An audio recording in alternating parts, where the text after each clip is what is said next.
구약에 나오는 많은 선지자들 가운데 구약 성경에 나오는 그 선지서들을 남긴 이들을 문서 선지자 이렇게 부릅니다. 이 문서 선지자들 중에서 북왕국 이스라엘에서 사역한 사람은 호세아 그리고 아모스 두 사람뿐이에요. 이 중 아모스는 남왕국 출신이었습니다. 유다 출신이었죠. 잠시 북왕국으로 가서 하나님 말씀을 선포한 후에 다시 유다로 돌아왔습니다. 반면에 오늘 본문 호세아서를 기록한 호세아는요, 북왕국 이스라엘 출신입니다. 그리고 그 땅에서 사역을 한 사람이에요. 그러니까 호세아는 문서 선지자들 가운데 유일하게 북왕국 출신의 선지자다, 이렇게 기억을 하시면 되겠습니다. 호세아서는 선지자에 대한 상세 정보를 제공해 주지 않아요. 그의 소명에 대해서도 이렇다 할 기록이 남겨져 있지 않습니다. 이 호세아는 여로보암 2세 북이스라엘의 왕 중에 한 명입니다. 여로보암 2세 통치 후반기부터 아수르에 의해서 북왕국이 멸망당할 때까지 선지자 활동을 했던 것으로 우리가 생각을 하고 있는데요. 그 북왕국은 여로보암 2세 그 왕이 다스리던 시기에 전례 없는, 유례가 없는 큰 번영을 이루게 됩니다. 정치적으로도 그렇고 경제적으로도 크게 번영한 시대가 바로 이 때였습니다. 정치적인 안정에 힘입어서 경제적으로도 크게 성장한 때가 이때예요. 경제적인 부가 많이 축적이 되었습니다. 근데 문제가 있었습니다. 어떤 문제냐면 그 부가 축적되었는데 축적된 부의 혜택이 사마리아, 이 사마리아는 북왕국의 수도예요. 사마리아의 지배층에게 한정되고 있었다는 거예요. 이 지배층들은 부와 권력을 향유하면서요, 사치와 향락을 일삼았습니다. 그리고 사람들, 특히 가난한 사람들을 억압하고 많은 것들을 빼앗고 착취했어요. 이로 인해서 이스라엘 사회는, 북왕국은 크게 둘로 나뉘어지게 됩니다. 하나는 지배층과 피지배층이죠. 가진 자들과 빼앗긴 자들로 크게 나뉘게 돼요. 오늘날 언어로 말하자면 빈익빈 부익부 현상이 아주 심화된 사회가 북이스라엘의 모습이었다는 것입니다. 그럼 종교적으로는 어땠을까요? 여호와 종교가 잘 보존이 되었을까? 이제 오늘 성경을 통해서 살펴보려고 합니다. 자, 이 유례가 없이 정치적으로 경제적으로 크게 번영하던 이 시기에 하나님께서 선지자를 택하셔서 그를 보내시는데 그가 바로 호세아이지요. 왜 호세아를 그들에게 보내셨을까요? 2절에 보니까 여호와께서 처음 호세아에게 말씀하신 내용이 나옵니다. 1장 2절입니다. 1장 2절 화면을 보시면 이런 말씀을 하시죠. 너는 가서 음란한 여자를 맞이하여 음란한 자식들을 낳으라, 이렇게 하나님께서 선지자에게 말씀하십니다. 이 음란한 여자는요, 쉽게 말해서 몸을 파는 여자입니다. 창녀라고 하는 그런 여자예요. 그 음란한 여자를 네 아내로 맞이하라.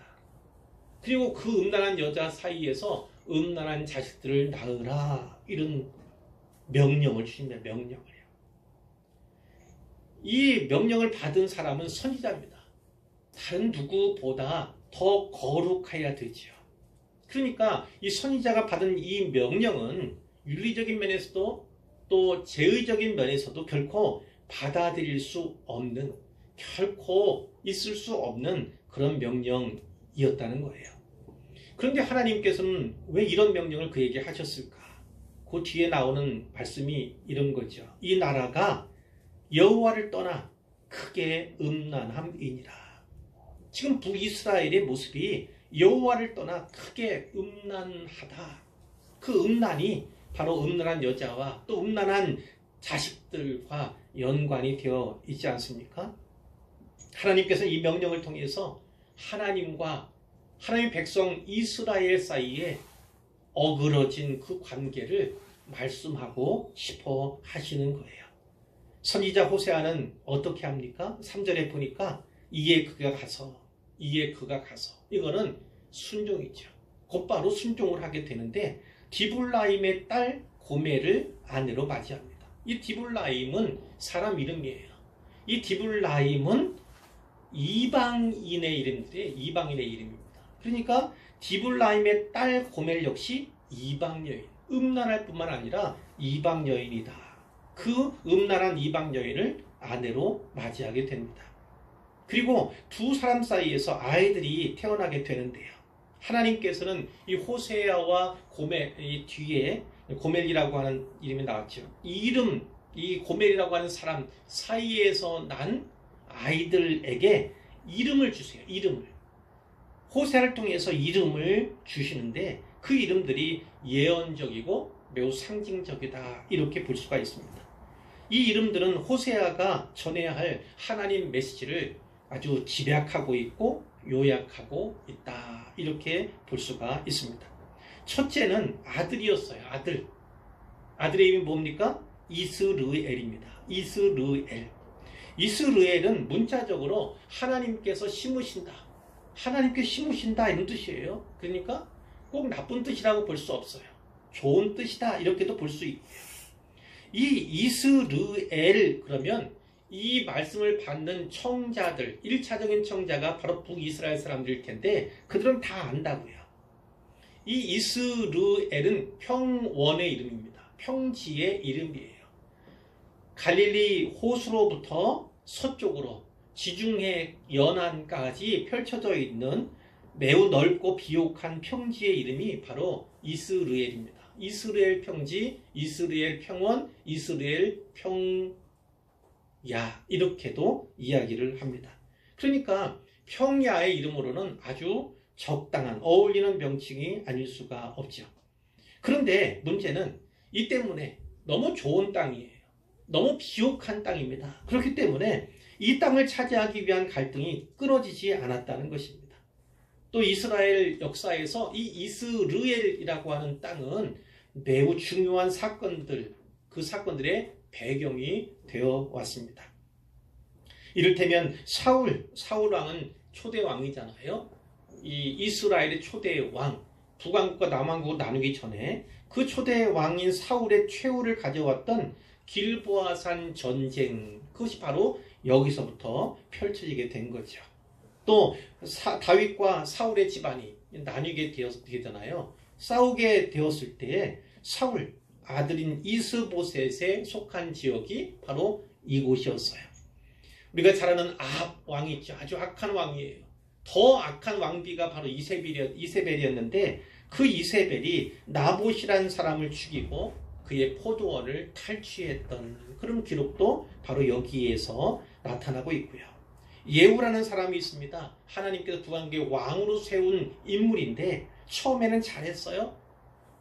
그가 바로 이곳에서 요람과 이세벨과 아합 집안의 모든 사람들을 다 살해를 했습니다. 이것은 꼭 나쁜 일이라고 할 수는 없지만 이 예후가 뒤에는 변절을 하게 되죠. 또 드보라 또 기드온이라고 하는 사사는 이스라엘의 적들을 맞아서 바로 이 이스라엘에 있는 계곡에서 그들을 물리쳐 싸웠습니다. 한마디로 이스라엘은요 피로 물든 땅이었다 이렇게 볼 수가 있어요. 그래서 역으로 말하면 무서운 심판의 의미를 기린 것이 이스라엘이다라는 거죠. 그러니까 앞에 여호와께서 심으셨다 좋은 의미인데 그것을 또 면밀히 따져보면 꼭 그렇지도 않다는 것이고요. 그렇다면 이 호세아의 첫째 아이, 이 아들에게 주신 이스라엘이라는 이름은 어떤 의미로 주어진 것일까? 뒤에 내용을 보면 알 수가 있죠. 4절 뒷부분에 보시면 조금 후에 내가 이스라엘의 피를 예후의 집에 갚으며 이스라엘 족속의 나라를 폐할 것임이니라.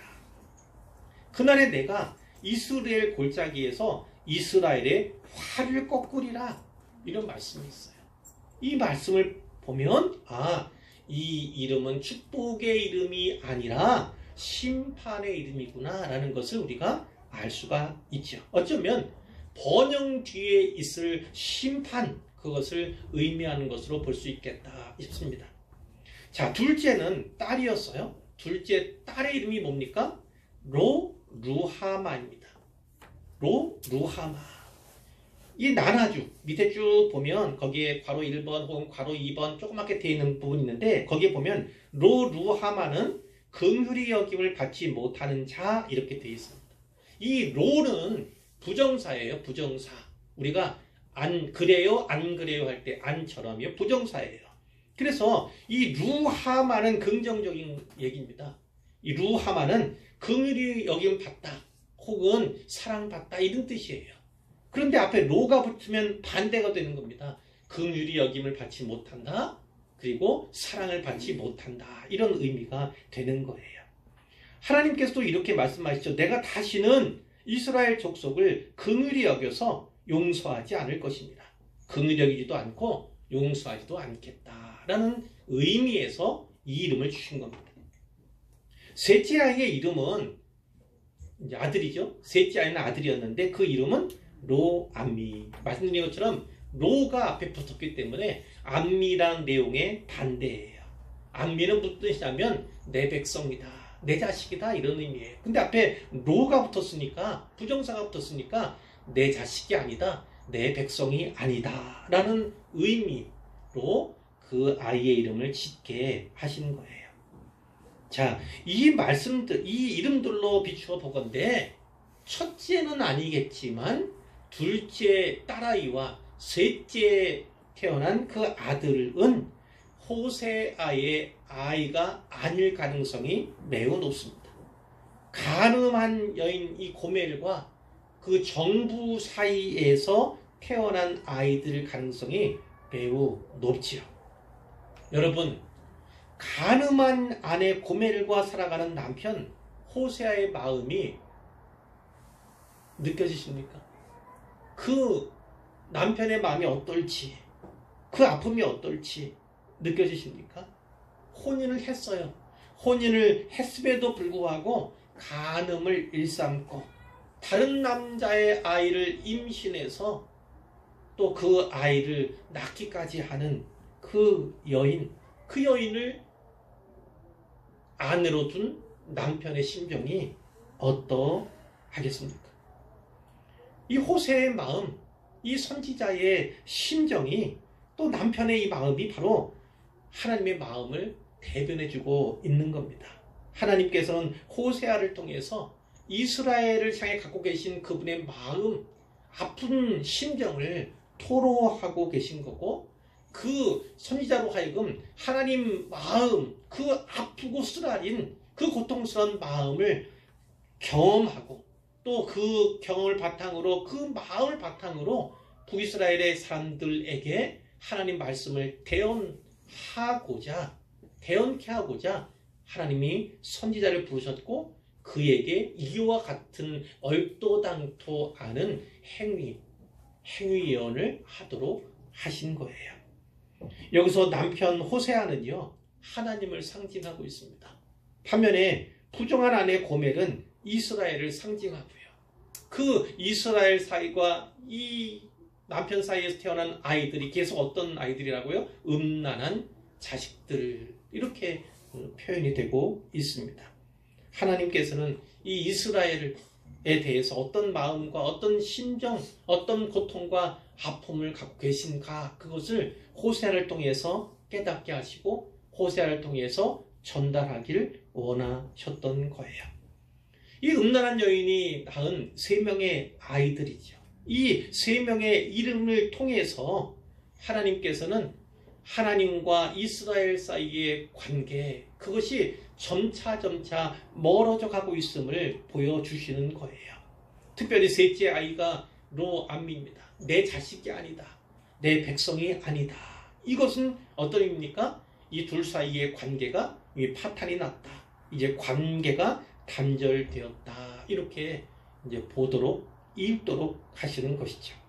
하지만 이 와중에도 하나님께서는요, 내용상 전혀 상반된 말씀을 주고 계세요. 예를 든다면, 루하마, 둘째 아이죠. 딸아이입니다.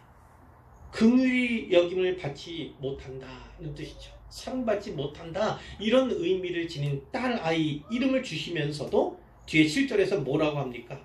그러나 내가 유다 족속을 긍휼히 여겨 그들이 하나님 여호와로 구원하겠다. 이런 말씀을 주시는 거예요.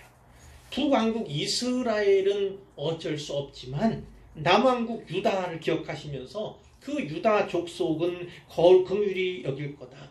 꼭 구원할 거다. 이렇게 말씀해 주고 계시는 거죠. 물론 나누기 전에는 이스라엘 한 민족이고 하나의 백성이었고 하나님의 백성이었음에 분명한 것이죠. 또 9절에 보니까 로암미라는 셋째 아들의 이름을 주시면서도 내 백성이 아니다. 내 자식이 아니다. 이러한 이름을 주시면서도 10절에 보니까 어떻게 하시겠다고요? 이스라엘 자손의 수가 바닷가의 모래같이 되어서 헤아릴 수도 없고 셀 수도 없게 하겠다.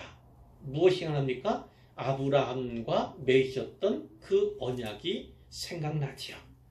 또 전에 그들에게 이르기를 너희는 내 백성이 아니라 로암미 한 그곳에서 너희는 살아계신 하나님의 아들들이라 하게 될 거다. 이렇게 말씀하시고 11절에 보니까 이에 유다 자손과 이스라엘 자손이 함께 모여서 한 우두머리를 세우고 그 땅에서부터 올라오리니 아마 아주 나중에 있을 바벨론에서의 귀환 그것을 의미하는 것으로 볼 수가 있는데요. 이스라엘의 날이 클 것이미로다 이렇게 말씀하고 있어요.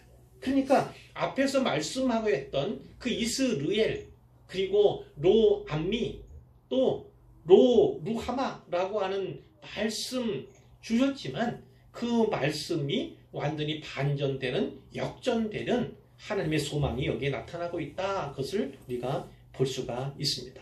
2장 1절에 보니까 너희 형제에게는 암미 앞에 로암미의 반대인 거예요. 너희 자매에게는 루하마의 반대인 것입니다. 그러니까 내 백성이라 일컫게 될 것이고 또 긍휼히 여김도 사랑도 받게 될 것이다. 이렇게 말씀하고 있는 거예요. 여러분 호세아서의 특징 가운데 하나가 바로 이겁니다. 하나님께서는 호세아 그 남편인 호세아를 통해서 쓰라리고 고통스러운 분노에 가득 찬 그런 마음을 표출해 내세요. 이 남편인 호세아는 하나님의 입이고 하나님의 마음을 보여주는 인물이거든요. 동시에 너무나 자기 백성을 사랑하셔서 어쩔 줄 몰라 하는 심판의 메시지를 들려주자마자 그것이 너무나 괴롭고 고통스러워하는 발을 동동 구르는 그 하나님의 모습을 우리가 이 성경 속에서 자주 발견하게 된다는 거예요. 하나님의 마음이 어떨까? 하나님의 마음이 마치 정엄 없는 듯이 이랬다 저랬다 하는 듯이 그 심판을 이야기하자마자 곧바로 너무나 마음 아파서 상해서 다시 회복을 약속하는 그런 하나님의 모습을 우리가 볼 수 있다는 것입니다. 자, 이제 세월이 흘렀어요. 2장 2절에 보니까 너희 어머니와 논쟁하라. 이 아버지가 아이들에게 하는 얘기입니다. 어머니와 논쟁할 만큼이 논쟁이라는 건 비난한다는 거예요. 어머니 잘못된 행실을 비난한다는 뜻인데 그렇게 논쟁하고 비난할 만큼이라면 아이들이 자랐다는 거죠. 어느 만큼은 자랐어요. 그만큼 세월이 흘렀습니다. 그리고 고멜은 집을 나갔어요. 가출했습니다. 그리고 옛길, 결혼하기 전에 그 창녀의 삶으로 돌아가 있는 그런 상태예요. 호세아는 아이들에게 얘기합니다. 너희 어머니와 논쟁하라. 왜 그렇습니까? 그 어머니에게서 배운 것이 무엇입니까? 바로 음란함을 배운 거예요. 그리고 음란한 자식들이 되었는데 탓을 하려면 그 어머니 탓을 하고 또 어머니와 논쟁하라. 네 어머니를 비난하라. 이렇게 이야기를 하는 것이고요. 호세아 자신, 남편 자신도 그 고멜을 향해서 분노합니다. 뭐라고 합니까? 그는 내 아내가 아니다. 나는 그의 남편이 아니다. 이렇게 얘기합니다. 그가 만일 음행을 제하지 아니하면 내가 그를 벌거벗겨서 마치 나던 날과 같이 할 것이다. 어린 땐 발가벗고 나잖아요. 그렇게 살잖아요. 그런데 어른을 발가벗기는 건 무엇입니까? 큰 수치를 안겨줄 것이다. 이 말씀이에요. 그로 광야같이 되게 하며 마른 땅같이 되게 하여 목말라 죽게 할 것이며 하나님께서 기근을 내리겠다. 그 말씀이에요. 기근을 주시겠다는 거예요. 내가 그의 자녀를 긍휼히 여기지 아니하리니 이는 그들이 음란한 자식들입니다. 그 고멜에게 나는 아이들을 사랑하지 않겠다는 거예요. 긍휼히 여기지 않겠다는 겁니다. 왜냐하면 그들은 긍휼을 사랑을 받을 수 없을 만큼 음란한 자식이 되었다. 이렇게 말씀하는 거죠. 근데 조건이잖아요. 그렇지 아니하면 하나님께서는 어떤 마음이신 겁니까? 음란한 길에서 그 고멜과 같은 이스라엘이 돌아오기를 원하시는 거예요. 바라고 계시는 거예요. 만약 그들이 돌아오지 않으면, 너희가 돌아오지 않으면 더 이상 내가 남편의 의무, 남편의 책임을 다하지 않겠다. 이렇게 경고를 하시는 겁니다.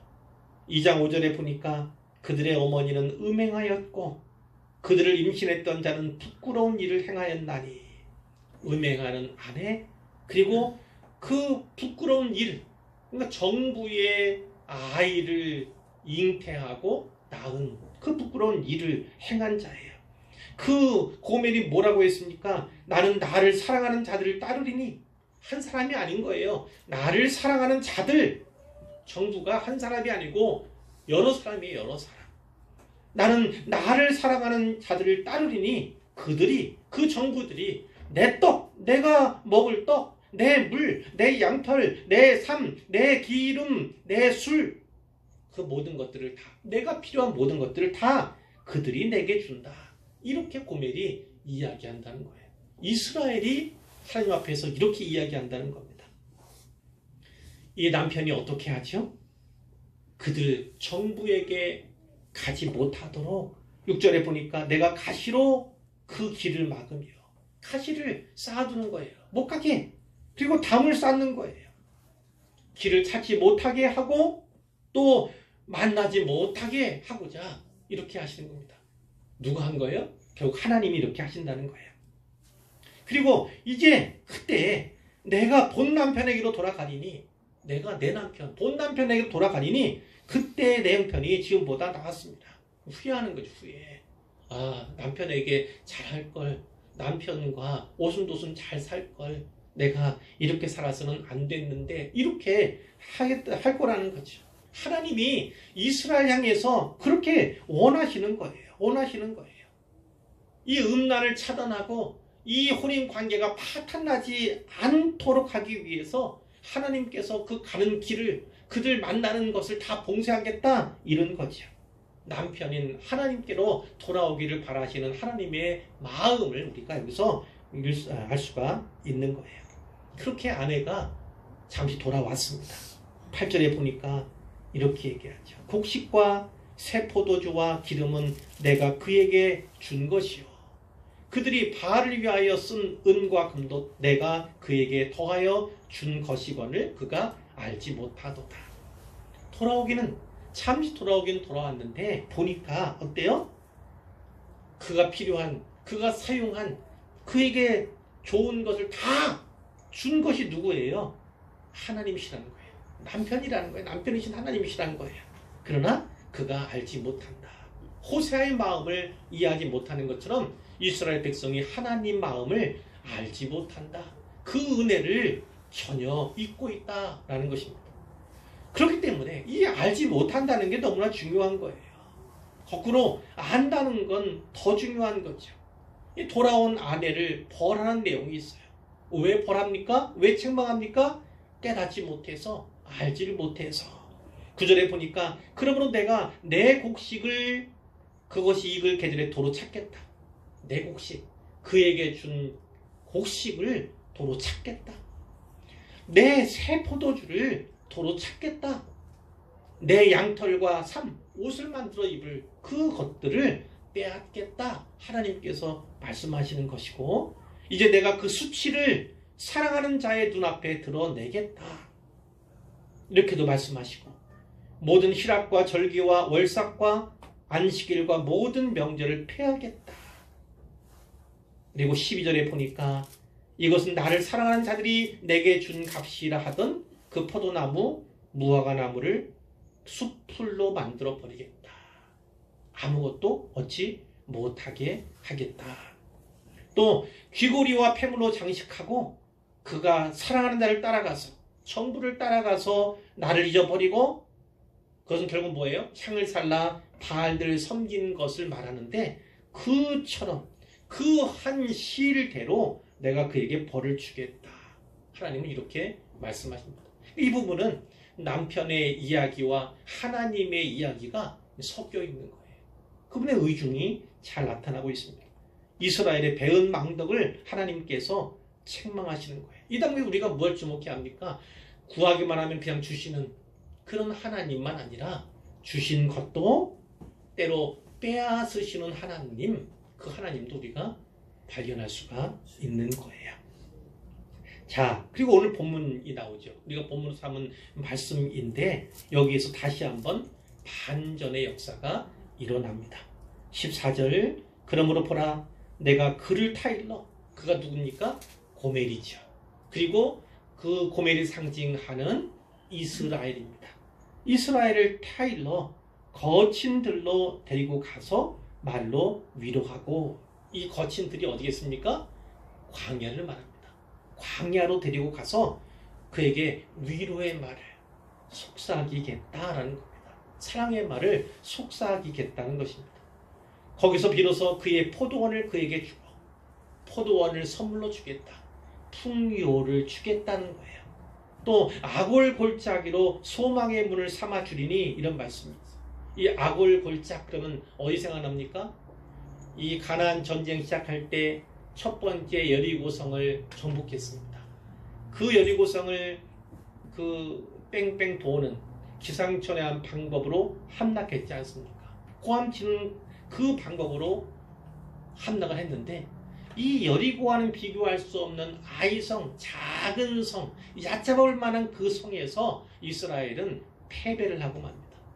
그 원인이 무엇이었어요? 결국 밝혀진 바에 따르면 이 아간이라고 하는 사람이 범죄했기 때문이다. 그렇게 성경에 기록되어 있어요. 이 아간이라는 사람이 욕심 때문에 외투 그리고 은과 금 그것을 몰래 숨기고 감추어 뒀는데 그것이 발각이 되었어요. 그 때문에 이스라엘 전쟁에서 패배했고 많은 인명피해가 닿게 된 거죠. 하나님 어떻게 조치하십니까? 이 아간만 아니라 그의 아들, 딸들, 온 식구들, 그의 온 가축들, 그의 모든 소산들, 소유들 그거 다 가져다가 아골 골짜기로 가서 돌로 치고 불살르고 그리고 그 위에 돌무더기를 쌓아라 이렇게 명령하게 되는 거예요. 그 골짜기 이름이 아골 골짜기. 이 아골은 괴로움의 골짜기 이런 뜻인 거예요. 이 아골 골짜기를 그런데 소망의 문 삼겠다. 그러니까 전혀 바꾸시겠다는 거예요. 아골 골짜기라 할지라도 소망의 문을 삼아 주시겠다는 것은 과거의 어떠한 잘못도 죄악도 용서해 주시겠다는 거예요. 다시금 소망이 있게 하겠다는 것이 하나님의 약속인 것이죠. 그 뒤에 보면 그가 거기서 응대하기를 어렸을 때와 애굽 땅에서 올라오던 날과 같이 하리라 이렇게 말씀하는 거예요. 자, 하나님 무슨 말씀하시는지 이해가 되십니까? 바로 광야 시절을 생각하는 거예요. 출애굽하여서 이제 출애굽하여서 이 바다를 건너고 이제 광야길에 있지 않습니까? 물론 거기서도 많은 불순종의 사건들이 있지만 그래도 이 가나안 땅에 살고 있는 이 정도는 아니었던 거예요. 그러니까 하나님께서 그 때를 추억하고 계신 거예요. 그 때를 회상하고 계신 거예요. 그때 이스라엘을 힘부로 맞았던 그 때를, 그 처음의 때를 하나님께서 기억하시는 것입니다. 내가 바로 거기 가서 너를 다시금 타이르고 위로하면서 새롭게 시작하고 싶은 그 마음을 하나님께서 표현해 주시는 겁니다. 광야에서의 그 첫사랑으로 돌아오라. 하나님이 이렇게 말씀하고 계시는 겁니다. 그러면 특별히 이 부부 관계가 계속 나오는데요. 2장 16절에 보니까 여호와께서 이렇게 말씀하십니다. 그날에 네가 나를 내 남편이라 일컫고 다시는 내 바알 이렇게 일컫지 아니하리라. 이런 말씀이 있어요. 이 바알이라고 하는 건 아시다시피 우상 중에 우상 아닙니까? 특히 북왕국을 휘어잡던 우상이 바로 이 바알인데, 이 바알이라고 하는 뜻에는 주인이라고 하는 뜻도 함께 있어요. 그러니까 여기서 말씀하는 건 무엇입니까? 내 바알이라 일컫지 않겠다. 내 남편이라 일컫겠다. 그건 무슨 말씀이냐면 이제 주종관계가 아니라 친정한 부부관계로 너희를 대할 거다. 이런 의미가 있고, 또 하나는 더 이상 남편이신 여호와와 바알 우상을 혼동하지 않게 하겠다. 이렇게 하나님 말씀하시는 거예요. 내가 바알들의 이름을 그 입에서 제거하여 다시는 그의 이름을 기억하거나 부르는 일이 없게 하겠다. 이렇게 말씀을 하시는 거죠. 또 19절에 또 20절에 우리가 암송하기로 한 말씀이 있지 않습니까? 내가 네게 장가들어 영원히 살 때 내가 너에게 장가들겠다. 내가 네 남편이 되어주겠다. 친정한 남편이 되어주겠다. 그러면 상대편 이스라엘은 여호와의 아내, 이 남편의 아내가 되는 것이죠. 내가 네게 장가들어 영원히 살되 공의와 정의와 은총과 긍휼히 여김으로 네게 장가들며 진실함으로 네게 장가들리니 네가 여호와를 알리라. 네가 전국에 여호와를 알게 될 것이다. 그 사랑이 얼마나 놀라운지, 얼마나 큰지, 얼마나 아름다운지 네가 알게 될 것이다. 이렇게 말씀하고 있습니다. 자, 뿐만 아니라 23절에 보니까 내가 나를 위하여 그를 이 땅에 삼고 긍휼히 여김을 받지 못하였던 자를 긍휼히 여기며 내 백성이 아니었던 자에게 향하여 이르기를 너는 내 백성이라. 그리고 그들은 주는 내 하나님이시라. 이렇게 하게 될 것이라는 것입니다. 앞에 내용들이 또 나오죠. 내 백성이 아니다 했는데 이제 내 백성, 그리고 긍휼히 여김을 받지 못하였던 자에게 긍휼을 베풀 거다. 이렇게 말씀해요. 하나님이 원하시는 건 무엇입니까? 너희는 내 백성이 되고 나는 너희 하나님이 되리라. 이 언약의 가장 기본이 바로 이건데, 이것을 다시금 회복해 하겠다. 이렇게 하나님께서 그분의 의지를 보여주시는 거예요.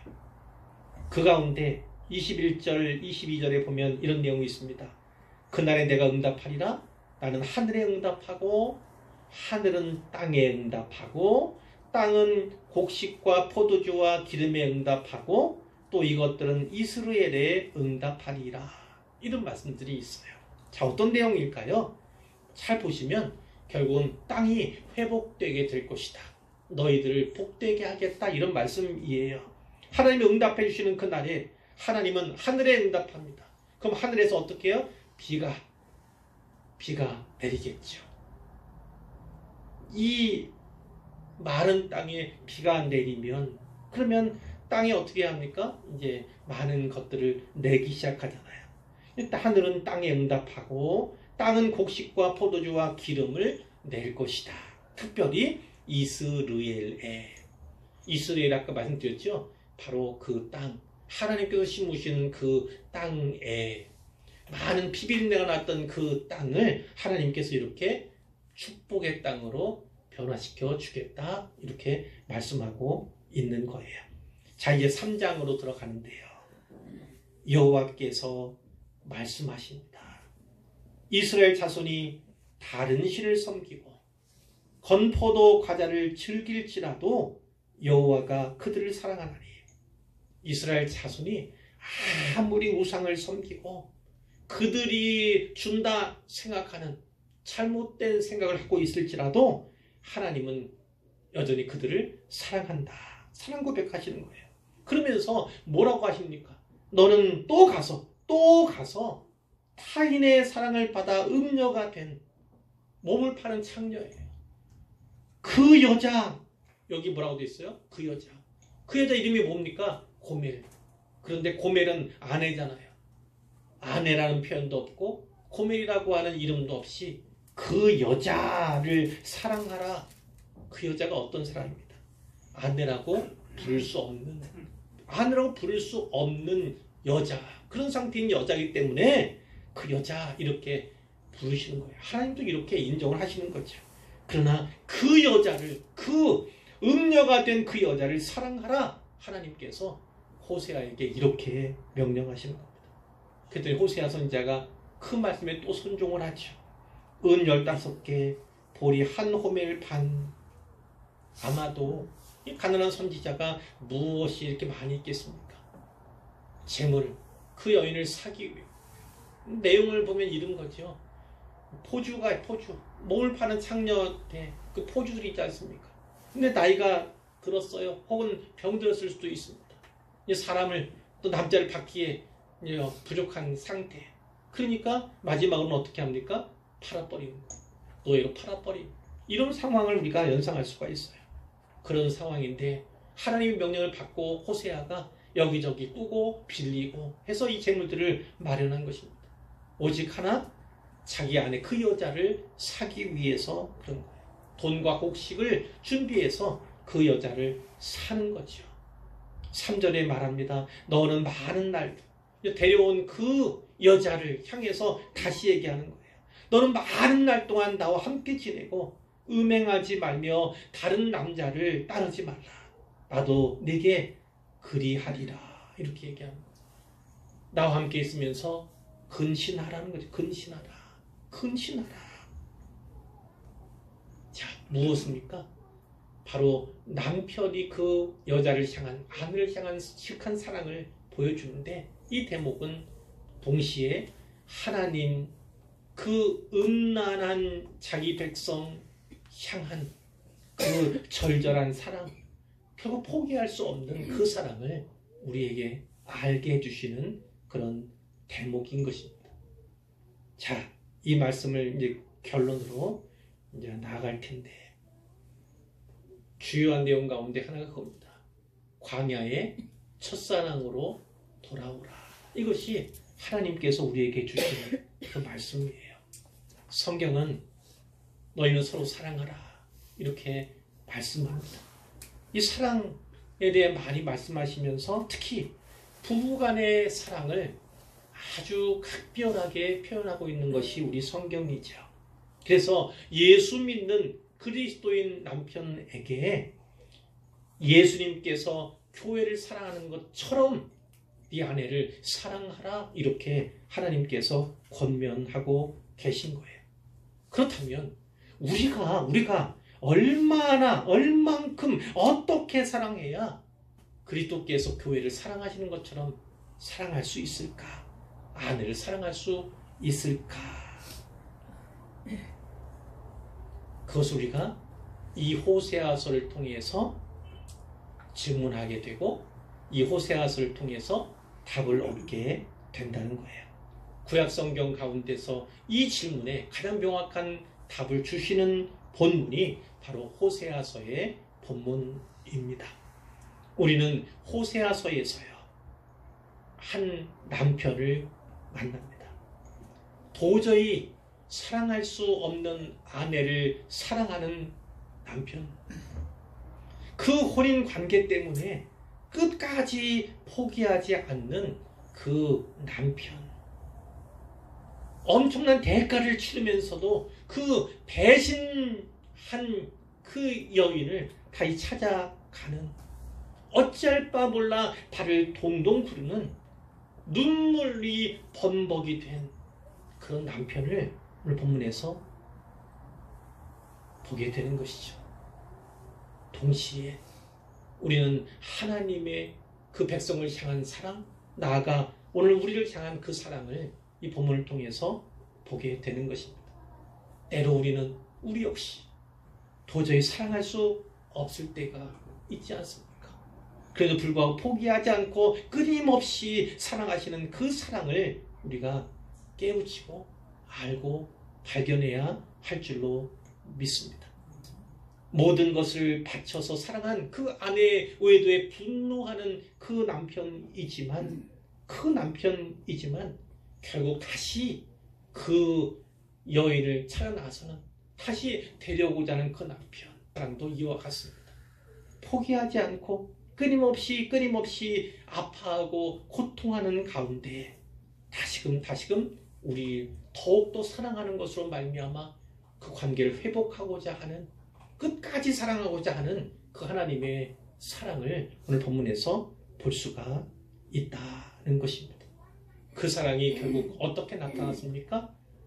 가장 사랑하는 독생자 예수님을 사람으로 보내시고 그리고 십자가에서 죽게 만드신 그 사랑으로 우리에게 나타나 있다는 겁니다.